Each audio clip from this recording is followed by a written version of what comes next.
नमस्कार, स्वागत है आपका। आप देख रहे हैं ईटीवी भारत। मैं हूं आपके साथ मोनिका सिंह राणा। प्रधानमंत्री नरेंद्र मोदी के हर एक्शन में एक इबारत छिपी होती है। वो किसे मेहमान बना रहे हैं, किसे न्योता देकर बुला रहे हैं। मोदी की लिस्ट में बेवजह कुछ भी नहीं होता है।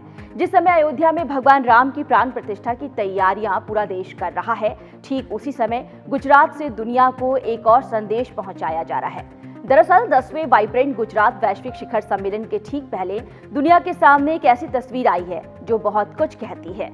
ऐसे में कहा जा रहा है कि क्या आम चुनाव से पहले भारत के साथ दुनिया के नक्शे पर मोदी फिर एक लंबी लकीर खींचने की तैयारी में है। 10वें वाइब्रेंट गुजरात वैश्विक शिखर सम्मेलन के पहले संयुक्त अरब अमीरात यूएई के राष्ट्रपति मोहम्मद बिन जायद अल नाहयान के साथ पीएम मोदी का अहमदाबाद में रोड शो भारत के एक मुस्लिम देश के साथ दोस्ती की कई तस्वीर दिखाती है। कूटनीतिक स्तर पर ये मोदी का कौन सा नया दाव है, और ये भी कि मुस्लिम देश के राष्ट्रपति के साथ मोदी का ये भाईचारा साबरमती आश्रम तक ये 7 किलोमीटर का साथ, इस भाईचारे के जरिए भारत समेत दुनिया को मोदी ने क्या संदेश दिया है। यूएई के राष्ट्रपति मेरे brother his highness Sheikh Mohammed bin Zayed का इस आयोजन में शामिल होना हमारे लिए बहुत खुशी की बात है। गुजरात की जमीन इन दिनों दुनिया के वैश्विक व्यापार का नई केंद्र बन गई है। वाइब्रेंट गुजरात ग्लोबल समिट को उद्योगपतियों ने हाथों हाथ लिया है। गुजरात सरकार ने इवेंट से पहले ही 234 एमओयू साइन कर दिए हैं। इनके जरिए गुजरात को 10 लाख करोड़ से अधिक का निवेश आने की संभावना है और उम्मीद यह है कि इससे 13 लाख नए रोजगार के दरवाजे खुलेंगे। इस समिट में आए 100 से ज्यादा देशों के प्रतिनिधि भारत की इस विकास यात्रा के अहम सहयोगी हैं। जानकारों की माने तो यूएई के राष्ट्रपति की मेहमान नवाजी के साथ पीएम मोदी ने दुनिया के नक्शे पर ही नहीं, आम चुनाव के मुहाने पर खड़े भारत को भी बतलाया है कि ये बीजेपी को लेकर तय धारणा को तोड़ने का वक्त है।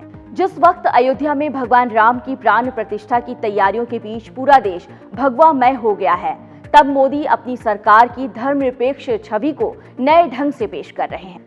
यही नहीं, वाइब्रेंट गुजरात और राम मंदिर के उद्घाटन के ठीक बाद पीएम मोदी अपने बेस्ट फ्रेंड जायद अल नाहयान के पास फरवरी में जाएंगे। यहां वो 14 फरवरी को अबू धाबी में बाब्स के एक मंदिर का इनॉग्रेशन करेंगे। ये यूएई का दूसरा मंदिर होगा।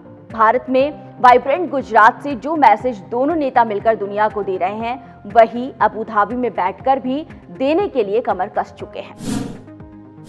गोधरा का दर्द और भूकंप के झटके से उबर रहा गुजरात खड़े होने की तैयारी में था। सीएम रहते तब मोदी ने इन्वेस्टर समिट का फैसला किया। एक फाइल के कवर पर देखा गुजरात टूरिज्म का लोगो और यहीं से मोदी ने दिया वाइब्रेंट गुजरात का नाम। 2003 सितंबर को पहली समिट अहमदाबाद में हुई। समिट में मोदी ने खुद 500 उद्योगपतियों को आमंत्रित किया। लाल कृष्ण आडवाणी ने इसका उद्घाटन किया। फिर हर 2 साल में समिट का आयोजन होता रहा। कोविड के चलते जो ब्रेक हुआ, उसके बाद अब पूरे 4 साल बाद ये समिट होने जा रहा है। ऐसा नहीं कि पीएम मोदी की करीबी सिर्फ MBZ से ही है।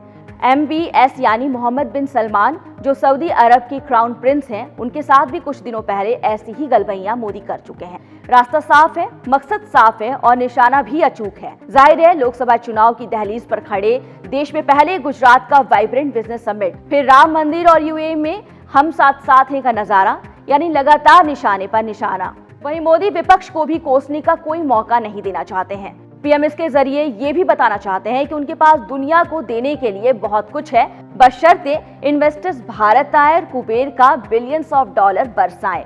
गुजरात का रोड शो धन बरसाने वाला है और यही माहौल मोदी देश में लगातार बनाए रखना चाहते हैं। तो देखा आपने, एक तीर से कई निशाना लगाया जा रहा है।